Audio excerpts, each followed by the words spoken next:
ಎಲ್ರಿಗೂ ನಮಸ್ಕಾರ. ಸ್ನೇಹಿತರೆ, ನಾನೇನು ಹೆಚ್ಚೊತ್ತು ಮಾತನಾಡಲಿಕ್ಕೆ ಹೋಗೋದಿಲ್ಲ. ಸ್ನೇಹಿತರೆ, ನಿನ್ನೆ ಶಿವಮೊಗ್ಗದ ರಾಗಿಗುಡ್ಡದಲ್ಲಾಗಿರ್ತಕ್ಕಂಥ ಒಂದು ಪ್ರಕರಣ ಎಲ್ಲರೂ ಕೂಡ ಗೊತ್ತಿರ್ತಕ್ಕಂಥದ್ದೇ. ರಾಗಿಗುಡ್ಡ ಅಂತಕ್ಕಂಥದ್ದು ಕರ್ನಾಟಕದಲ್ಲಿರ್ತಕ್ಕಂಥ ಅತಿ ಸೂಕ್ಷ್ಮ ಪ್ರದೇಶಗಳಲ್ಲಿ ಇದು ಕೂಡ ಒಂದು. ಶಿವಮೊಗ್ಗ ನಗರದ ವ್ಯಾಪ್ತಿಯಲ್ಲಿ ಬರ್ತಕ್ಕಂಥ ಪ್ರದೇಶ ಇದು. ನಾವು ಹೇಗೆ ಕರ್ನಾಟಕದ ಭಟ್ಕಳವನ್ನು ಅತಿ ಸೂಕ್ಷ್ಮವಾದಂಥ ಪ್ರದೇಶ ಅಂತ ಕರಿತೀವಿ, ಹಾಗೆ ಶಿವಮೊಗ್ಗದ ರಾಗಿಗುಡ್ಡವನ್ನು ಕೂಡ ಸೂಕ್ಷ್ಮವಾದಂಥ ಪ್ರದೇಶ ಅಂತ ಕರಿತೀವಿ. ಧಾರ್ಮಿಕತೆಯ ಆಧಾರದಲ್ಲಿ, ಧಾರ್ಮಿಕತೆಯ ವಿಚಾರದಲ್ಲಿ ಇಲ್ಲಿ ಯಾವಾಗಲೂ ಕೂಡ ಸಂಘರ್ಷಗಳು ನಡೀತಾ ಇರುತ್ತೆ. ಹಾಗಾಗಿ ಈ ರಾಗಿಗುಡ್ಡವನ್ನು ಅತಿ ಸೂಕ್ಷ್ಮವಾದಂಥ ಪ್ರದೇಶ ಅಂತ ಕರಿತಕ್ಕಂಥದ್ದು. ಏನೇ ಇರಲಿ, ಈ ರಾಗಿಗುಡ್ಡಕ್ಕೆ ಇನ್ನೊಂದು ಹೆಸರು ಕೂಡ ಇದೆ, ಶಾಂತಿನಗರ ಅಂತ. ಅದು ಯಾವ ಪುಣ್ಯಾತ್ಮ ಇದಕ್ಕೆ ಶಾಂತಿನಗರ ಅಂತ ಹೆಸರಿಟ್ಟು ನನಗೆ ಗೊತ್ತಿಲ್ಲ. ಏಕೆಂದರೆ ನಿನ್ನೆ ಈ ಒಂದು ಶಾಂತಿನಗರ ಅಂತ ಕರೆಸ್ಕೊಳ್ತಕ್ಕಂಥ ಈ ಪ್ರದೇಶದಲ್ಲಿ ಆಗಿರ್ತಕ್ಕಂಥ ಒಂದು ಅಮಾನವೀಯ ಘಟನೆ ನಿಜಕ್ಕೂ ಕೂಡ ಮನಸ್ಸಿಗೆ ಬೇಸರವನ್ನು ತರ್ತಕ್ಕಂಥ ಒಂದು ಘಟನೆ ಅಂತ ಹೇಳಬೇಕಾಗುತ್ತೆ.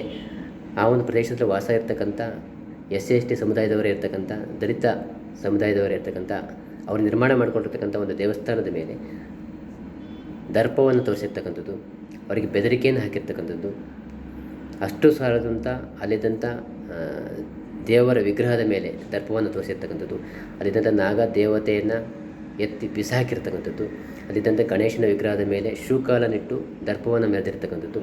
ನಾನು ನಿಜಕ್ಕೂ ಕೇಳಲಿಕ್ಕೆ ಬಯಸ್ತೀನಿ, ಯಾರು ಇವತ್ತು ಗಣೇಶನ ವಿಗ್ರಹದ ಮೇಲೆ ಕಾಲಿಟ್ಟು ದರ್ಪವನ್ನು ಮೆರೆದಿದ್ದಾನೆ, ಅವನು ನಿಜವಾಗ್ಲೂ ಅವರ ಅಪ್ಪನಿಗೆ ಹುಟ್ಟಿದ್ದಾನ ಅಂತ ಕೇಳಬೇಕಾಗುತ್ತೆ. ಈ ಕೂಡಲೇ ಕರ್ನಾಟಕ ಸರ್ಕಾರ, ಸಿದ್ದರಾಮಯ್ಯನವರ ಸರ್ಕಾರ, ಈ ನಾಲಾಯಕ್ ಸರ್ಕಾರ, ಹಾಗೆ ಗೃಹ ಮಂತ್ರಿಗಳು, ನಿಮ್ಮ ಬಗ್ಗೆ ನಾನೇನು ಸ್ಪೆಷಲಾಗಿ ಹೇಳಬೇಕಾಗಿಲ್ಲ, ನಿಮಗೆ ಯಾವಾಗಲೂ ಹೇಳ್ತಾನೆ ಇರ್ತೀನಿ.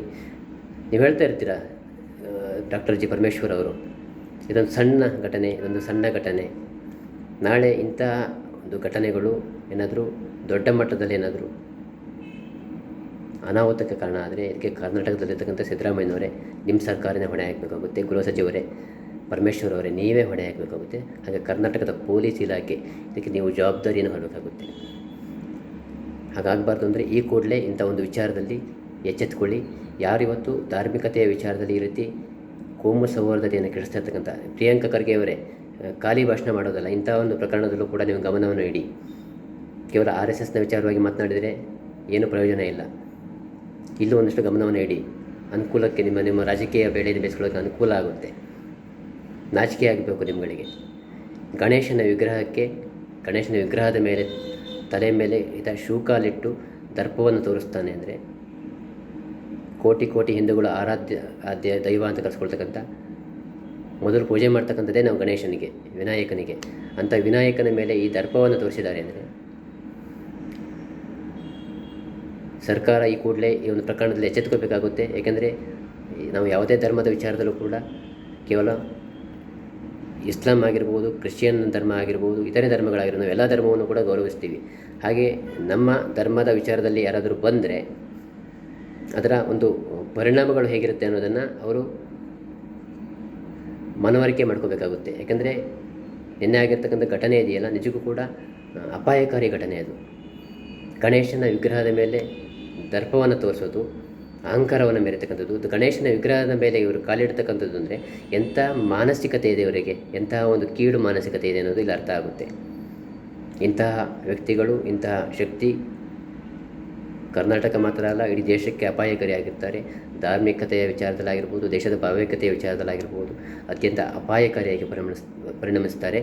ಹಾಗಾಗಿ ಈ ಕೂಡಲೇ ಕರ್ನಾಟಕದ ಸರ್ಕಾರ ಇಂಥ ಒಂದು ವಿಚಾರದಲ್ಲಿ ಹಗುರವಾಗಿ ಇದನ್ನು ಪರಿಗಣಿಸದೆ ಈ ಕೂಡಲೇ ಇಂಥ ಯಾರು ಇವತ್ತು ಈ ಒಂದು ಪ್ರಕರಣದಲ್ಲಿ ಭಾಗಿಯಾಗಿದ್ದಾನೋ, ಅವನು ಯಾವನೇ ಆಗಿರ್ಬೋದು, ಅವನು ಯಾರಿಗೇ ಹುಟ್ಟಿರ್ಬೋದು, ಅವನ ಪರವಾಗಿ ಯಾರು ದಯವಿಟ್ಟು ನಿಲ್ಲಬೇಡಿ.